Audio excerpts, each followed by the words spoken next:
In the middle of the night, complete strangers pleading with the 11 people who will cast Arizona's electoral votes. ABC 15's John Erickson just spoke to one of those 11. And John, they're supposed to vote for Donald Trump here. Is it even possible for them to change their mind?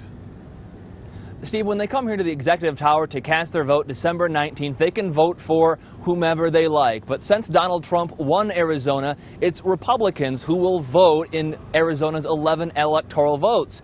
But those 11 people are getting thousands of emails asking them to not vote for Donald Trump after all. They're trying to convince a man who has a Republican man cave. Nice go vote for president bumper sticker from 1964. Alberto Gutierrez will cast one of Arizona's 11 votes in the Electoral College. Takes 270 to become president. While we watched, his email refreshed from 1096 to 1368 from people he says are begging him to not vote for Donald Trump. Dear Alberto, I'm writing to urge you to exercise your right not to vote for Donald Trump, Electoral College, etc., etc. Same thing, same stuff.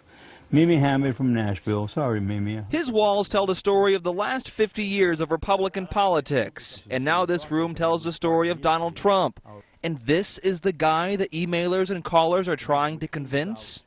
Nothing will switch my vote for Hillary Clinton. I have never voted for a Democrat for President of the United States. I have no intention of doing it as long as I'm alive. A Republican Party spokesman says all 11 of Arizona's Electoral College voters are seeing calls and emails, some pushing for Clinton, some saying stay with Trump. So what do you say to the people who say Hillary Clinton won the popular vote? Well, the system is made that Electoral College elects the president, not the popular vote. Gutierrez says most emails have been decent. It's the phone calls that have been nasty, including one at 4 in the morning. I'm here. I got a call from another elector. She says she's gotten 20,000 emails, but she says there's no swaying her. Her vote will be for Trump.